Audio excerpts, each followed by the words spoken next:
Golden light poured from the chandeliers. Cutlery chimed. Waiters glided. Perfume, lemon polish, and roasted rosemary drifted together. A string quartet whispered a song the room pretended not to hear. Daniel sat alone by the window. His jacket was tired, threadbare at the elbows. Shirt cuffs frayed. One button chipped. He traced the rim of his glass and watched taxis nudge forward through rain freckles. He looked like a man who had chosen the wrong door, until you noticed the stillness in his eyes, the way he studied people as if taking notes on their souls. A waiter approached, spine straight, smile thin. "Is everything satisfactory, sir?" "It is," Daniel said. He set the leather billfold on the table, slipped out a sleek black card, and offered it. The waiter glanced at the card the way one might glance at a stray dog. He slid it into the terminal. A thin beep, then another. The screen flashed red. "Again, please," Daniel said, throat dry. Swipe. Beep. Red. The sound felt louder than it should, like a gavel. Forks paused midair. A woman in pearls stopped laughing. At the corner table, 3 men in navy suits leaned back to watch. "I'm sure it's a network issue," Daniel murmured, steadying his breath. His palm was moist. He wiped it under the table. "Try tap." Tap. Beep. Red. Silence stretched. Someone coughed. Glass chimed. The quartet's bow hesitated, then continued softer, apologetic. "Sir," the waiter said, a touch louder. "Do you have another method of payment?" A smile pinched Daniel's mouth. "Of course." He reached for his phone. No signal bars. Of course. The room narrowed. Faces folded in like closing doors. One of the men in the corner chuckled. "Happens when you bring the wrong card or the wrong man." Laughter followed. Heat climbed Daniel's neck. He imagined saying a dozen sharp things. Instead, he breathed. Rain ticked on the glass. He counted 3 heartbeats and lifted his chin. "Sir, perhaps we can escort you to the front?" the waiter suggested. Politeness wrapped around impatience. Chairs scraped. People pretended not to stare while absolutely staring. Daniel stood. The room felt colder, taller. He followed the waiter past a wall of mirrors that multiplied his reflection. Frayed cuffs, tired jacket, quiet eyes, over and over like a rumor. At the podium, the manager waited, fingers laced. "I'm afraid your card has been declined." "It happens." The last 2 words carried a hook of superiority. "I can resolve this," Daniel said. "If I could step outside for signal." "House policy," the manager cut in.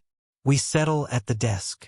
He glanced at the suits, then at Daniel's shoes, and chose a tone that sounded kindly but wasn't. "We have to protect the establishment." From the far end came the squeak of wheels and the hush of a mop. A janitor rounded the corner. Gray uniform, sleeves rolled, a thin scar along one knuckle, eyes the color of old tea. He moved with the tired grace of someone who has cleaned rooms that never noticed him. The manager didn't turn. The suits smirked. The waiter shifted, embarrassed for no one in particular. The janitor paused a few steps away. "Everything okay here?" His voice was gentle, like a blanket shaken out. "It's fine," the manager said without looking. "Staff area." The janitor's gaze touched Daniel for half a second. Steady, human, unafraid. Something clicked in Daniel's chest like a lock considering a key. "Sir," the manager pressed. "Another card?" Daniel glanced at his blank phone. Rain drummed the awning outside. The quartet stopped between songs. Silence felt like a cliff's edge. He lifted his eyes. "Give me 1 minute," he said. 1 minute, the manager repeated, skeptical. The janitor set the mop against the wall, wiped his hands on a rag, and stepped forward. "I'll handle this," he said. The room inhaled. The restaurant's heartbeat stuttered. Every gaze turned, sharp as knives. A janitor? Stepping forward? No one had expected it. The manager's lips tightened. "Excuse me, sir. This doesn't concern you." His voice carried authority, meant to push the janitor back into the shadows where staff belonged. But the janitor didn't move. He straightened, rag still in his hand, and spoke softly. It does concern me. No one deserves to be humiliated like this. The room inhaled. The silence was thick, broken only by the rain ticking against the glass and the nervous cough of a diner hiding a smile. Daniel blinked. He hadn't asked for help. He didn't even know the man's name. Yet here he was, standing in front of strangers, defending someone who looked powerless. "Sir, please," the manager insisted, sharper now. "Return to your duties." The janitor ignored him. He reached into his pocket and pulled out a worn wallet, the leather cracked from years of use. He unfolded it, revealing a small stack of bills. Creased, not many, but enough. "I'll cover his bill." His voice was steady, unshaken. Gasps rippled across the room. "You?" A man in a navy suit sneered. "A janitor paying for him? This is a comedy show." His friends burst into laughter. The waiter hesitated, eyes flicking between the janitor and the manager. The bills sat in the janitor's rough hands, trembling slightly but not retreating. Daniel whispered, "You don't have to do this." His throat was tight. The janitor met his eyes. "Yes, I do. Because dignity is worth more than money. And right now, they're trying to take yours away." Something cracked inside Daniel. The words landed heavier than the laughter around him. The manager scowled but reached for the money. He counted it, reluctantly nodded, and tapped the register. The beep confirmed the bill was paid. The suits shook their heads in mock pity. A janitor wasting his week's pay on a stranger. Pathetic. Daniel's fists clenched under the table. His breath came in sharp bursts. He wanted to shout, to tell them who he really was. But he stopped. This moment wasn't about him. It was about the man standing tall with calloused hands and a wrinkled wallet. The janitor tucked his empty wallet back into his pocket. He picked up his mop, ready to return to the corner of invisibility. But before he moved, he said something low, yet loud enough for everyone to hear. "People forget," he murmured. "That respect doesn't come from suits or money. It comes from how you treat others." The room froze. Even the men in suits had no reply. Daniel stared at him, heartbeat thundering. That single sentence echoed louder than all the laughter in the hall. And in that instant, Daniel made a silent vow. He would not let this night end as just another humiliation. This act of kindness, this courage, would not go unnoticed. Because Daniel knew something no one else in that restaurant did. The man they mocked, the one whose card had declined, wasn't poor. He was the one who owned more than half the city. And soon they were all going to find out. The rain had eased into a mist, blurring the streetlights into golden halos. Daniel stepped outside with the janitor at his side. The night air was cool, fresh, and quiet compared to the heavy silence inside the restaurant. For a moment, they stood without speaking. The janitor leaned his mop against the wall. His shoulders slouched but his eyes calm. Daniel stared at the wet pavement, replaying every laugh, every smirk, every cruel word. Finally, he broke the silence. "Why did you do that for me?" His voice cracked in places he hadn't expected. The janitor shrugged, almost shy. "Because I've been there. I know how it feels when people judge you by your shoes, your clothes, or the size of your wallet." He looked at Daniel's frayed cuffs. "They think it tells them who you are. But they're wrong." Daniel's chest tightened. He wanted to speak, to explain everything, but he hesitated. For years, he had hidden behind boardrooms, contracts, and numbers. Very few people had ever seen him, the man behind the money. 10 years I've worked in that place," the janitor continued softly. "Not once have I seen anyone step in for someone being humiliated. Tonight, it just didn't feel right to stay quiet." Daniel swallowed hard. His throat burned with something dangerously close to tears. "You sacrificed your week's wages for me?" The janitor smiled faintly. "It's only money. I'll earn it back. But respect, once that's lost, it's hard to recover." Those words echoed inside Daniel's head. He turned them over like stones, feeling their weight. Respect. Not wealth. Not power. Respect. At that moment, Daniel's phone buzzed again. The screen lit up with a name, Boardroom Urgent Call. He hesitated before answering. "Yes." Mr. Williams, a voice said, urgent and nervous. The investors are waiting. The deal is on the line. We need your approval to finalize the contract tonight. The janitor tilted his head. Williams. Daniel froze. His heart hammered. He hadn't wanted to reveal anything yet. Not here, not like this. But the janitor had already heard. You're Mr. Williams? The janitor asked carefully. His tone wasn't full of shock, just quiet curiosity. Daniel exhaled slowly. Yes, Daniel Williams. The janitor's eyes widened, just a fraction. He wasn't the type to gasp or stumble back. Instead, he studied Daniel like he was solving a puzzle. The one who owns all those companies? Daniel nodded. His voice was low, heavy. And tonight, the entire room laughed at me because of a card error. The janitor shook his head, disbelief and quiet anger mixing in his face. They didn't just laugh at you. They revealed who they are. Daniel looked at him, really looked. This man, who spent nights scrubbing floors, had more dignity in his words than all the men in suits inside. A thought pressed into Daniel's mind. This man isn't just a janitor. He's something more. He sees the world differently. He sees truth. Behind them, shadows moved inside the restaurant. Faces pressed against the glass. Curiosity buzzing like hornets. Whispers spread. Some had caught fragments. Williams? Billionaire? The storm was coming. And Daniel knew that once the truth surfaced, the laughter would vanish, replaced by desperation, apologies, and hollow smiles. But Daniel had already decided. Tonight wouldn't just end with him walking away. Tonight would end with a lesson no one in that restaurant would forget. He turned to the janitor, eyes steady. Stay with me. You're about to see who they really are. The restaurant door creaked open, spilling warm light into the misty night.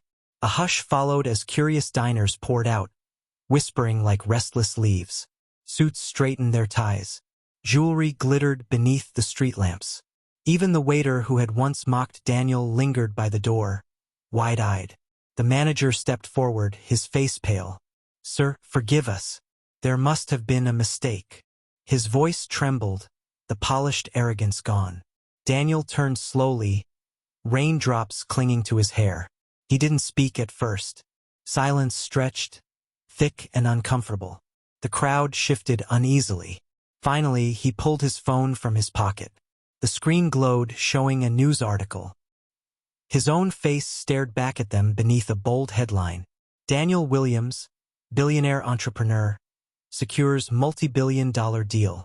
Gasps cut through the night air. The men in suits who had mocked him earlier stumbled back. One whispered hoarsely, "No, it can't be him." The manager's mouth opened, then closed again.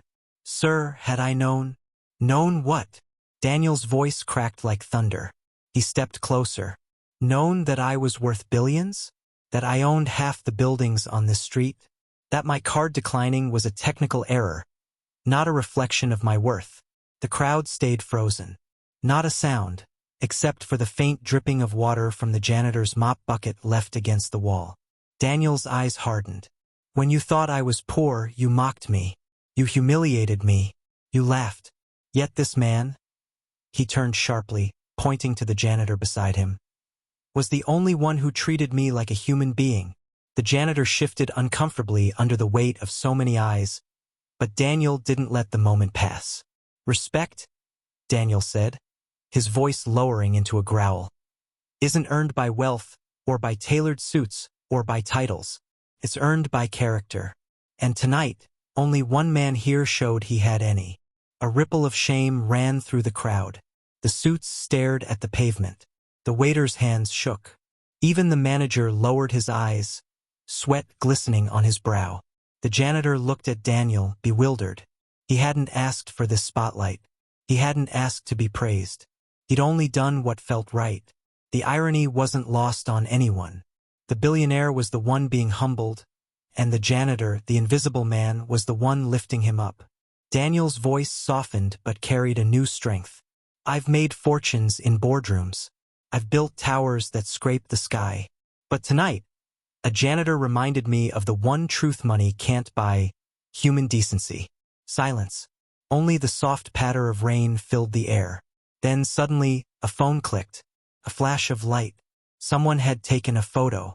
Within seconds, others followed, dozens of cameras capturing the moment. Daniel didn't flinch. He let them, because he knew tomorrow headlines would spread. Not about his deal, not about his billions, but about the night a janitor proved richer in spirit than all the wealthy men inside that restaurant. And Daniel intended to make sure the story didn't end here. He turned back to the janitor. His next words would change everything. The cameras kept flashing, the whispers swelling like a wave. Every pair of eyes locked on Daniel and the janitor, two men who, moments earlier, could not have seemed further apart. Yet now, they stood shoulder to shoulder, rewriting the room's definition of worth. Daniel turned fully to the janitor. His voice carried across the wet pavement, calm yet commanding. "What's your name?" The janitor hesitated, shifting his mop from one hand to the other. "James," he said quietly. Daniel nodded. "James, tonight, you showed more courage and humanity than anyone else here. You stood up when everyone else stayed silent. You spent your own money to preserve another man's dignity. Do you realize how rare that is?" James shook his head, uncomfortable under the weight of attention. "I only did what was right. That's not rare. It just doesn't get noticed." The crowd shuffled, embarrassed. Some looked at James with newfound respect.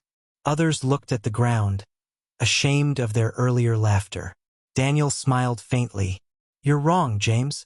What you did tonight deserves to be noticed." He reached into his coat pocket, pulling out a sleek silver pen. "This is a pen I use to sign deals worth millions. And tonight, I want to sign something else." James frowned. "What do you mean?" Daniel raised his voice, addressing the entire crowd. "From this moment forward, James will no longer be a janitor. He is joining my company, starting as head of operations. A man with this much integrity belongs in leadership, not hidden in the shadows." Gasps exploded around them. The suits who once mocked James now stared in disbelief. The waiter's mouth hung open. Even the manager stumbled back, pale as chalk. James's knees trembled. His calloused hands gripped the mop tighter, as though letting go would mean waking from a dream. "Head of operations?" His voice cracked. "Sir, I don't have the education, the degree, You have something far greater," Daniel interrupted. "Character, loyalty, courage, qualities no degree can buy. The rest, I can teach, but I can't teach heart." Tears welled in James's eyes. He tried to blink them away, but one slipped down his cheek, glistening in the streetlight. For years he had been invisible, just another worker cleaning up after the powerful. And now a billionaire had called him the richest man in the room, not with money, but with soul. The crowd erupted into murmurs. Some clapped hesitantly, others in genuine awe. A few lowered their heads in shame, realizing how quickly they had judged. Daniel placed a firm hand on James's shoulder. "You reminded me tonight of who I want to be, of what really matters. Money can build skyscrapers, but respect builds legacies. You gave me back something I had almost forgotten." James tried to speak, but his voice failed him. All he managed was a trembling, "Thank you." Daniel nodded once. "No, James. Thank you." The cameras flashed again, capturing the moment forever. But for Daniel, it wasn't about headlines. It was about a promise, one he had made silently when James stepped forward with his wrinkled wallet. That true wealth would never again be measured in numbers, but in kindness. The rain picked up, tapping gently against the awning. The crowd began to disperse, still whispering, still stunned. But two men stood rooted in place, forever bound by a night that had started with humiliation and ended with transformation. And as the world around them faded, Daniel thought one final question. A question he knew every person watching should be asking themselves. If you had been there, would you have laughed? Or would you have stood up like James?